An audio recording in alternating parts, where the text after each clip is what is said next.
Hello बच्चों, कैसे हो आप सब।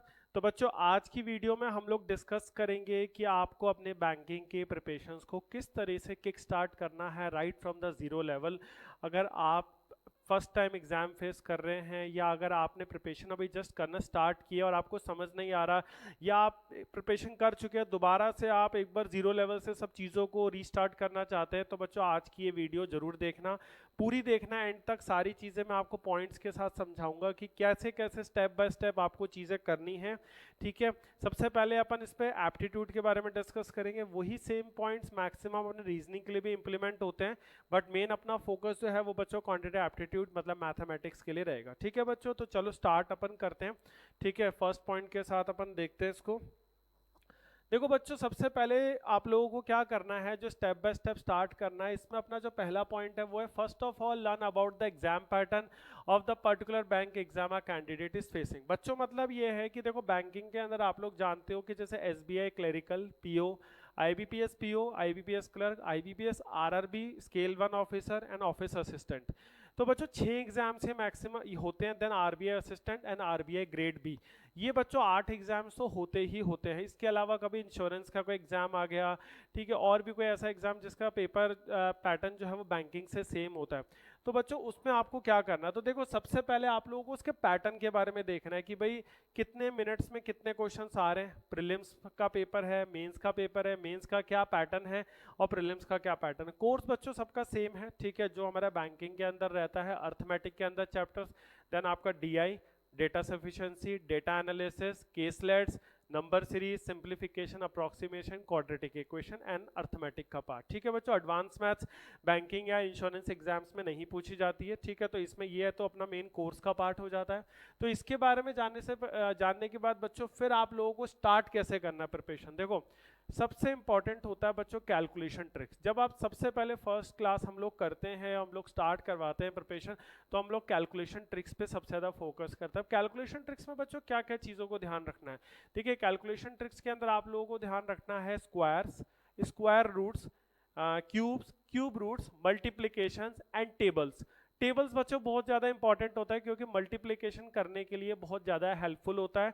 ठीक है, और देन उसके बाद परसेंटेजेस को शॉर्ट तरीके से निकालना, और भी बहुत बेसिक बेसिक ट्रिक्स होती हैं, जैसे मल्टीप्लाई अपन नंबर्स को किस तरह से फास्टर वे में कर सकते हैं, एडिशन सब्ट्रैक्शन फास्टर वे में कर सकते हैं। फास्टर वे का मेरा मतलब है बच्चों, जब आप कैलकुलेशंस करते हो तो कोशिश करिए मैक्सिमम को कैलकुलेशंस को आप अपने माइंड में ही करिए, रादर देन पेन पेपर पे हर एक चीज़ लिख के करने की बजाय आप लोग उसे माइंड के थ्रू ही करिए, तो वो बहुत ज़्यादा बेटर रहेगा। ठीक है बच्चों, देन उसके बाद आता है उसका इम्प्लीमेंटेशन। बच्चों देखो कैलकुलेशन सिर्फ रटना या सीखना मैटर नहीं करता।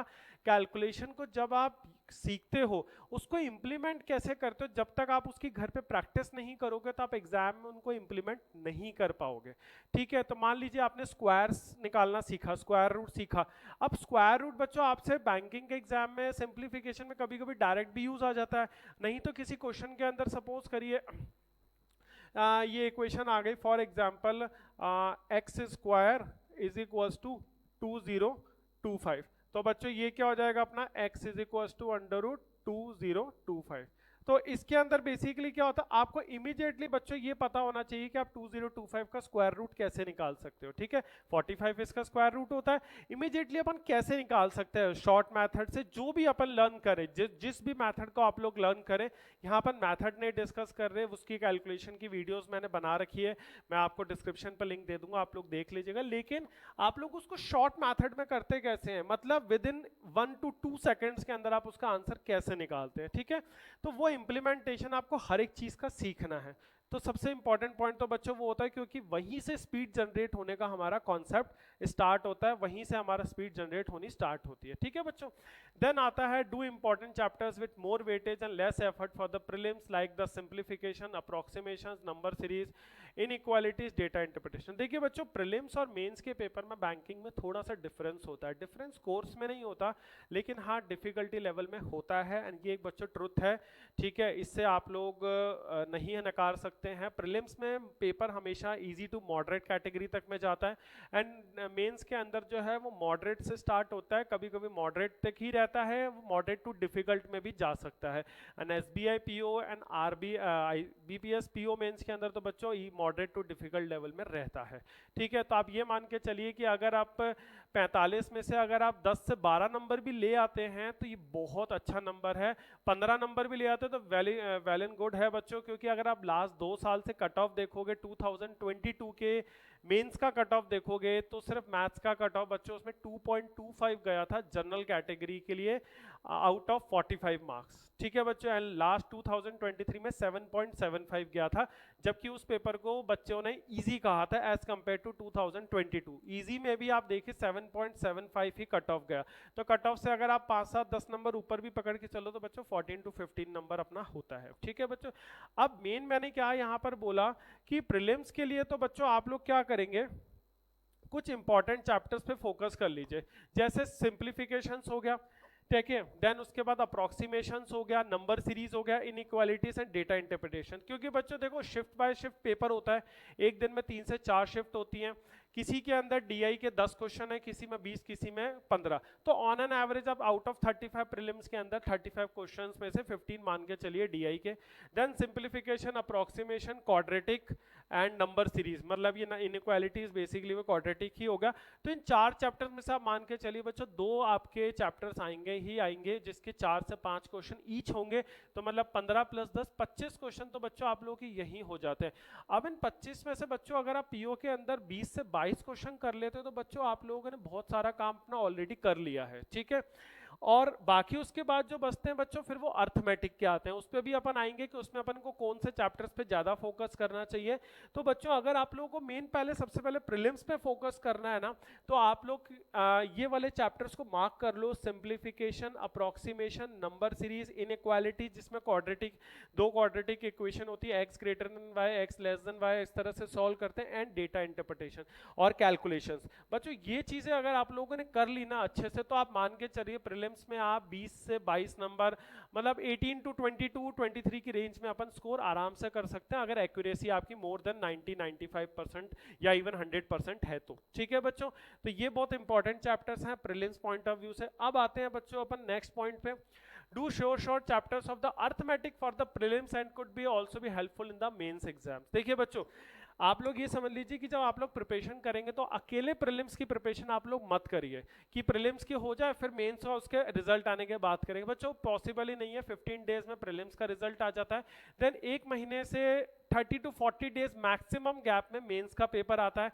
और मेंस में बच्चों प्रीलिम्स से ज़्यादा डिफिकल्ट पेपर होता है, तो आपको प्रिपरेशन स्टार्टिंग से ही कॉन्सेप्चुअल प्लस शॉर्ट ट्रिक दोनों तरीके से करनी पड़ेगी कि आप लोग मेंस की भी प्रिपरेशन पैरेलली कर सके, ताकि 1 महीने के गैप में आप लोग सिर्फ रिवीजन पे ही आप लोगों को फोकस करना है फॉर मेंस।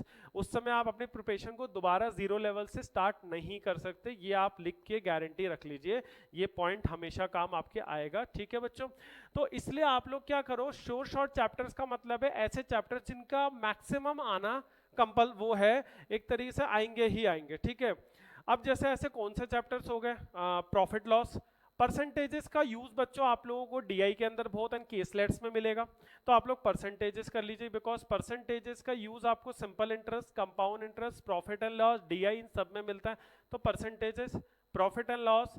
एवरेजेस आप छोड़ सकते हैं, एवरेजेस का कभी क्वेश्चन आता है कभी नहीं आता। टाइम एंड वर्क, देन उसके बाद बच्चों time and distance, mixtures and allegation, compound interest and simple interest and probability. ये वाले जो चैप्टर्स है ना बच्चों, इसमें मैंने एजेस का चैप्टर छोड़ दिया, पार्टनरशिप छोड़ दिया, एवरेजेस छोड़ दिया, रेशियोज छोड़ दिया। रेशियोज का बेसिक कॉन्सेप्ट आपको आना चाहिए, देन उसके बाद मैंने SCF LCM छोड़ दिया, कभी कभी SCF LCM का क्वेश्चन एक आध आ जाता है, इसलिए आप लोग कर ले तो बेटर ही है। तो ये चैप्टर्स को मैंने छोड़ दिया, आप इन्हें छोड़ सकते हैं प्रीलिम्स के लिए। मेन जो मैंने आपको चैप्टर्स बताए कौन कौन से, percentages, profit and loss, time and work, time and distance, boards and stream जिसमें टाइम एंड डिस्टेंस में इंक्लूड ही हो गया, mixtures and allegations and CISI and probability. ये बच्चों शॉर्ट है, जो 10 से 12 क्वेश्चन रह जाते हैं, आप मान के चलिए 80 to 90% क्वेश्चंस आपके इन्हीं चैप्टर्स में से रहेंगे, तो ऑलमोस्ट बच्चों आप लोगों का 35 में से 30 नंबर का 35 में से हम लोगों ने बच्चों 30 नंबर का जो है वो अपना मान के चलिए कवर अप कर लिया है इस तरीके से। इससे ज़्यादा बच्चों आप लोगों को करने की ज़रूरत नहीं है, इतने में आपका प्रीलिम्स हो जाएगा। बस हाँ, आपकी स्पीड जो कि डिपेंड करता है आपके कॉन्सेप्ट्स पे, ठीक है, कि आपने किस तरीके से चीज़ों को किया और प्रैक्टिस कितनी की और कैलकुलेशन पे फोकस करके वो आपकी स्पीड मैटर करेगी, ठीक है बच्चों। देन उसके बाद देखिए, मैं अभी आपको बोला कंटिन्यूस रिवीजन। नेक्स्ट पॉइंट जो है continuous revision of the chapters which will help to remember all the topics. क्योंकि बच्चों देखिए, जब बच्चा फर्स्ट चैप्टर से स्टार्ट करता है, सेकंड पे आता है, करते करते 8 10 12 15 टॉपिक करता है, तो बच्चों पीछे की चीज़ें फेड अप होती जाती हैं। तो इसलिए आप लोगों को क्या कंटिन्यूस रिविजन रखना पड़ेगा, जिसके लिए आप लोग टॉपिक वाइज टेस्ट की हेल्प ले सकते हैं, ठीक है बच्चों। हम अपने एप्लीकेशन में जो भी हमारे टॉपिक वाइज टेस्ट है उसके भी मैं लिंक आप लोगों को डिस्क्रिप्शन में दे दूंगा, ठीक है। रेस्ट इसके अलावा आप लोग कहीं से भी टॉपिक वाइज टेस्ट कर सकते हैं, जरूरी नहीं है कि आपको स्टर्लिंग एजुकेशन के ऐप से ही करना है, आप लोग कहीं से भी कर सकते हैं, ठीक है बच्चों। तो देखो, सबसे इंपॉर्टेंट चीज यही है कि आप लोग रिवीजन करते रहो, एक्स्ट्रा प्रैक्टिस क्वेश्चंस करते रहो। आपने कोई भी बुक आप कर रहे हैं, ठीक है, कोई सी भी बुक आप यूज कर रहे हैं, तो उसको कम से कम 2 बार रिवाइज करिए हर एक चैप्टर को। किसी भी चैप्टर को आप 10 to 15 डेज के गैप में या 10 डेज के गैप में फिर से रिवाइज करिए। दोबारा पूरे क्वेश्चंस करने की जरूरत नहीं। जब आप मान लीजिए आप टाइम एंड डिस्टेंस कर रहे हो और आपने टाइम एंड वर्क पढ़ चुके हैं, 15 डेज हो चुके हैं, तो बच्चों उसके फिर से 20-30 क्वेश्चंस आप लोग लगा लीजिए। फिर जैसे ही आप लोग नेक्स्ट डे फिर से 20-30 क्वेश्चंस कर लीजिए, तो आपको वो रिकॉल हो जाएगा सारा चैप्टर। तो इस तरीके से बच्चों आप लोगों को कोशिश करना है कि जब आप एक कोई चैप्टर पढ़ रहे हैं तो पीछे के 2 इंपॉर्टेंट चैप्टर्स को उठा लीजिए, 20-20 30-30 क्वेश्चंस आप लोगों ने उसके निकाल लिए, और बाकी के जो नया चैप्टर कर रहे हैं 40-50 क्वेश्चंस करेगा, 100 to 150 क्वेश्चंस आप एक दिन में करेंगे, ठीक है बच्चों। ये चीज हो गया। अब उसके बाद बच्चों जब आप लोगों ने कोर्स पूरा कर लिया, तो बच्चों आप लोगों को ये आइडिया होना चाहिए कि प्रीवियस ईयर पेपर्स कैसे होते हैं, लास्ट के जो 3 से 4 साल पेपर्स आए हैं बैंकिंग के जो आईबीपीएस ने दिए हैं, वो किस पैटर्न पे आते हैं, कैसे उनका लेवल ऑफ डिफिकल्टी होता है, क्लेरिकल का लेवल कितना होता है, पीओ का लेवल कितना होता है। तो बच्चों वो आप लोगों को लास्ट 3 से 4 साल के पेपर्स को करना जरूरी है। अगेन बच्चों, वो एप्लीकेशंस में, हमारे एप्लीकेशन के अंदर आपको काफ़ी पेपर्स मिल जाएंगे, ठीक है, लास्ट 3 to 4 ईयर्स के आप लोग उसको देख सकते हैं। जब आप पहले प्रीलिम्स का दे रहे हो तो प्रीलिम्स का पेपर को गो थ्रू करके जाओ, देन मेंस में जब आप प्रीलिम्स में क्वालिफाई करके मेंस में पहुंचते हो तो फिर मेंस का आप लोग देख के जाओ, ठीक है बच्चों। देन उसके बाद practice the conceptual questions of the arithmetic for the mains exams instead of the tricky questions.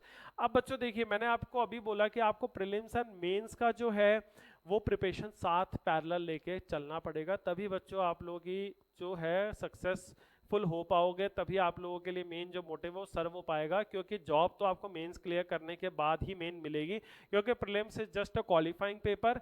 80% score जो है वो पीओ के अंदर, एसबीआई पीओ, आईबीपीएस पीओ के अंदर मेंस का स्कोर जाता है, 20% आपका इंटरव्यू का रहता है। क्लरिकल में तो टोटली मेंस पे ही कहानी अपनी पूरी फोकस करती है।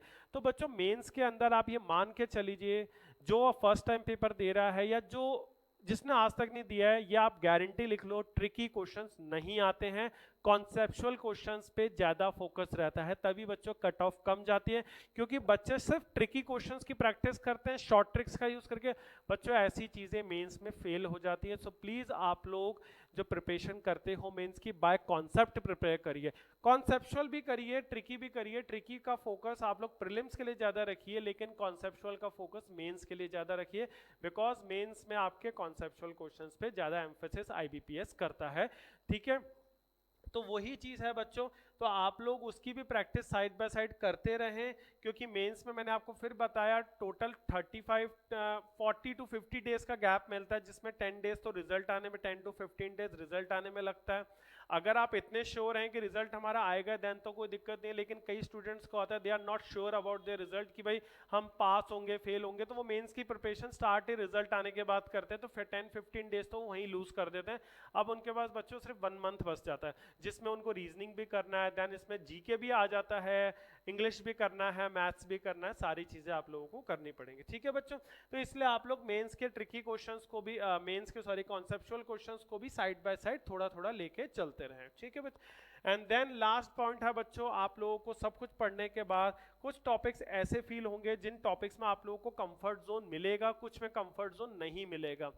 अर्थमेटिक में ऐसे ज्यादा टॉपिक्स होंगे, तो बच्चों वहां पर आप लोगों को अपनी स्ट्रेंथ एंड वीकनेस पता होनी चाहिए कि भाई ये टॉपिक मेरा वीक है थोड़ा, कोई प्रॉब्लम नहीं है, ये टॉपिक मेरा बहुत स्ट्रांग है, मुझे इस कॉन्सेप्ट में थोड़ा इंटरेस्ट आ रहा है, मेरे इससे क्वेश्चंस बन जाते हैं। तो बच्चों ऐसे कॉन्सेप्ट्स को और ऐसे क्वेश्चंस पे आप लोग अच्छे कमांड कर लीजिए ताकि आप उन पे नंबर लूज ना करें। अगर आपके number lose in case worst case में होते भी हैं तो उन कॉन्सेप्ट्स में हो जो आपको थोड़े कम आते हैं, कोई प्रॉब्लम नहीं है बच्चों। 100% एक्यूरेसी है, वेल एंड गुड, एक्सीलेंट है। लेकिन अगर 90+% भी एक्यूरेसी आप रखते हो, 90 to 95, तो भी आपका जॉब सर्व हो जाएगा अगर आप एक अच्छे अटेम्प्ट करते हो तो। ऐसा नहीं है बच्चों आपसे 10 क्वेश्चन करके और आपके अटेम्प्ट 10 में से 10 सही है, वो भी बच्चों अपने को नहीं करना है। अपने को ये है कि अगर पीओ के अंदर जाते हैं तो 20 अटेम्प्ट भी अगर अपन कर लेते हैं जिसमें से हमारा 18 भी सही होते हैं, तो भी बच्चों 0.5 नंबर कट के हमारे 17.5 आता है, जो कि एक बहुत अच्छा स्कोर है। क्योंकि पीओ का कट ऑफ आईबीपीएस पीओ और एसबीए को 56 57 के आसपास जाता है, 55 टू 54 56 57 जनरल का। तो आप समझ लीजिए बाकी की कैटेगरीज का इससे थोड़ा कम ही जाता है, तो वहां अपना काम हो जाएगा, बिकॉज इंग्लिश और रीजनिंग थोड़ा स्कोर कर देते हैं मार्क्स को। ठीक है बच्चों, तो देखो मेन यही सब चीजें थी। ठीक है, ये मैंने आप लोगों को एक पूरा बहुत डीप डेप्थ एक रिसर्च करके और अपने एक्सपीरियंस के बेसिस पे मैंने आप लोगों को बताया कि किस तरीके से आपको अपनी प्रिपरेशन स्टार्ट करनी है स्टेप बाय स्टेप। जब आप इस वीडियो को देखोगे तो आप ये सारे पॉइंट्स को अपनी नोटबुक में नोट डाउन कर लो, स्क्रीनशॉट्स ले लो इस स्लाइड्स का कि भाई किस तरीके से आप लोगों को करना है एक एक स्टेप, और आप लोग डेली उसको इंप्लीमेंट करने की कोशिश करिए बच्चों। गारंटी मैं आपको कह रहा हूँ, जब आप इस तरीके से प्रिपरेशन करोगे, सारे पॉइंट्स को याद रखें, आपको बहुत अच्छे रिजल्ट्स मिलेंगे। ठीक है बच्चों, तो बच्चों ये थी आज की वीडियो। तो इसमें हमने किसी कॉन्सेप्ट को समझाने की बजाय लास्ट कुछ वीडियोस की तरह हम लोगों ने आपको ये बताया कि आपको स्टार्टिंग से अपनी बैंकिंग की प्रिपरेशंस को किस तरीके से किक स्टार्ट करना है। तो बच्चों आई होप आप लोगों को वीडियो अच्छी लगी, पूरा जो आज का हमने आपको डिटेल्ड एक एक्सप्लेनेशन दिया ये आपको अच्छा लगा। ठीक है बच्चों, वीडियो अगर अच्छी लगी तो प्लीज़ बच्चों इसे लाइक ज़रूर करें, शेयर करें अपने फ्रेंड्स के साथ, एंड चैनल को सब्सक्राइब करें। मिलते हैं हम आप लोगों से नेक्स्ट वीडियो में। Till then thank you.